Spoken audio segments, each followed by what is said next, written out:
Bonsoir à tous, c'est avec un grand plaisir que je vous retrouve pour ce nouveau numéro de votre émission sportive sur Média TV, Sport Time. Allez, c'est parti. Les quarts de finale de la Coupe du Mali le week-end dernier, tenu donc et organisé sous la supervision de la Direction nationale des sports et non de la fédération qui connaît actuellement une grave crise de leadership. L'affiche phare de cette compétition et de cette finale, la 57e édition de la Coupe du Mali. Elle a mis aux prises la Djoliba AC et l'Union sportive des forces armées. Un match donc remporté par les Rouges de Bamako. Notre correspondant était au stade du 26 mars pour nous en parler. Mohamed Dagnogo.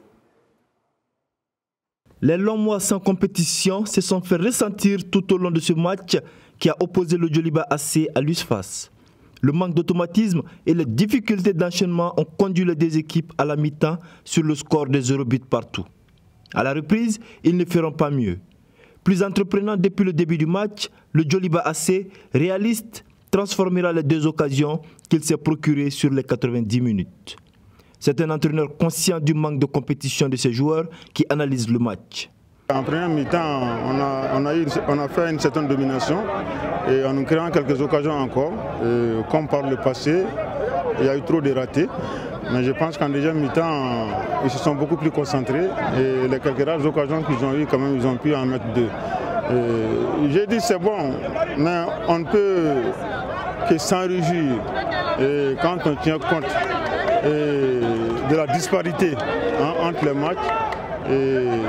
C'est difficile réellement de pouvoir s'évaluer dans les conditions de ce genre. Côté USFAS, on reconnaît les insuffisances de l'équipe qui ont entraîné la défaite.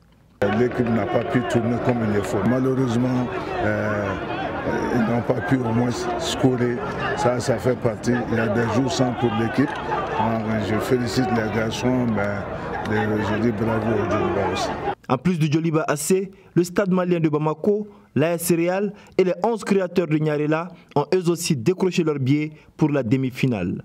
Ce sont ces 4 équipes qui vont donc représenter le Mali à la Coupe CAF et les 2 finalistes à la Ligue des Champions. Le 11 novembre prochain, une date que tous les Marocains attendent. Les Lions de l'Atlas, vous le savez, vont affronter en ce jour, en effet, les éléphants de la Côte d'Ivoire. Le comité de soutien des éléphants vient de sonner la mobilisation pour la victoire face au Maroc. À Abidjan, en tout cas, la bataille des places dans les tribunes a d'ores et déjà commencé. Allez, direction la capitale ivoirienne, Abidjan, pour plonger dans cette ambiance particulière. Fatima Dione et Hermano Dogo. Dans moins de 2 semaines, éléphants de Côte d'Ivoire et Lions de l'Atlas s'affrontent pour un match couperé. L'unique ticket du groupe C pour le mondial 2018 se joue sur les berges de la lagune ébriée. Pour pousser les pachydermes à la victoire finale, la campagne à nous la Russie vient d'être lancée par le comité de soutien aux éléphants. Il y a un dernier match qui est décisif. C'est pour cela que je suis monté au créneau pour lancer cette vague de mobilisation, pour faire une véritable marée orange sur le stade de Fouboigny pour galvaniser nos joueurs à ce qu'ils gagnent le match. À Trécheville, un quartier d'Abidjan, des drapeaux des 2 pays sont hissés sur des édifices ivoiro-marocains, comme pour démontrer la fraternité qui existe entre les 2 pays frères. En tant que mère, c'est difficile pour moi, pour mes enfants. Je les vois dans une situation qui ne peut pas séparer les 2 pays. Chacun supporte son équipe. Je suis ivoirien, donc c'est normal que je supporte les éléphants. Pour cette rencontre décisive, la Fédération royale marocaine de football a annoncé 3000 supporters des Lions à Abidjan. Mais le comité de soutien aux éléphants ne réservera qu'une centaine de tickets d'entrée aux visiteurs. Ce n'est pas la peine qu'ils se fatiguent à envoyer autant de personnes.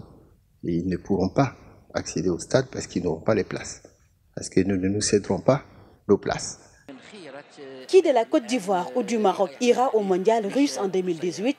La réponse ce samedi 11 novembre au stade Félix Houphouët-Boigny d'Abidjan. Et les Ivoiriens y croient et nous y croyons aussi.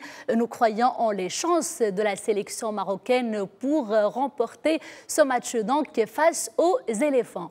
En finale allée de la Ligue des champions d'Afrique, vous le savez également, les Égyptiens d'El Ahly ont été tenus hier en échec, avant-hier plutôt, en échec à Alexandrie, en Égypte, par les Marocains du Wydad Casablanca sur le score d'un partout.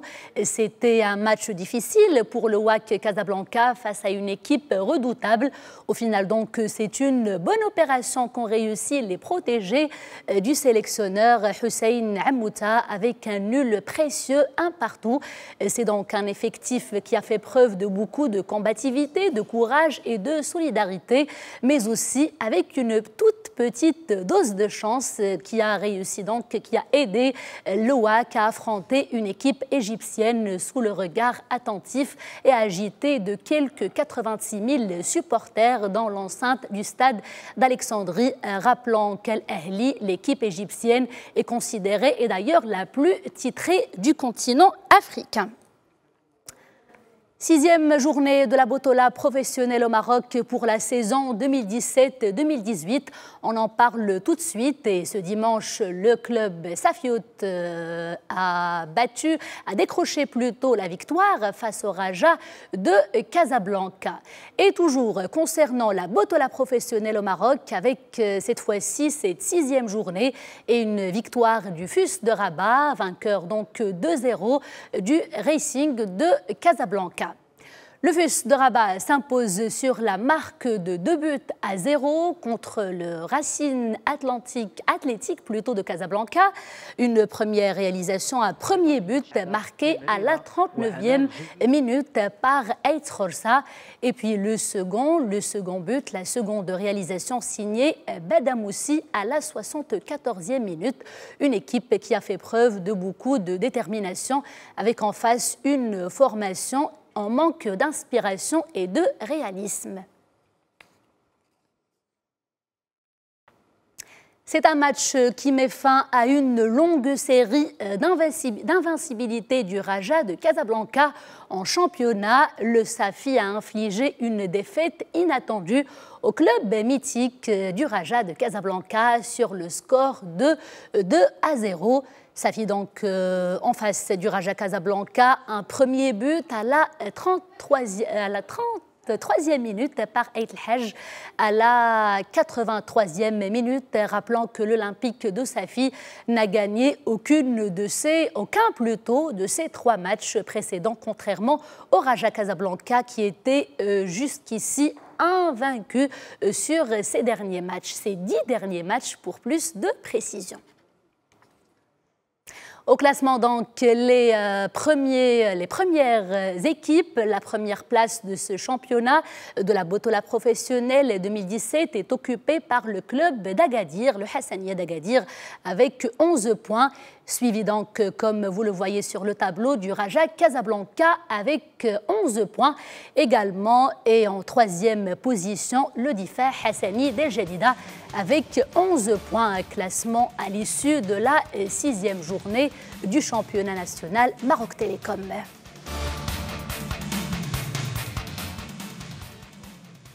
Zoom à présent sur la date du tirage au sort pour les confrontations dans le cadre du championnat d'Afrique des Nations. Elle est désormais connue. Ce sera donc le 17 novembre à Casablanca. C'est la Confédération africaine de football qui l'a dévoilée. La compétition est prévue au Maroc, plus exactement dans la capitale Rabat.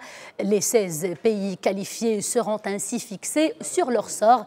Rappelant également que le tournoi était initialement prévu au Kenya, avant que le Maroc ne soit choisi par la suite pour abriter cette compétition, vu que le Kenya ne remplissait pas donc toutes les conditions logistiques, notamment en termes d'infrastructures, et cela pour réussir une telle organisation qui revient donc au Maroc.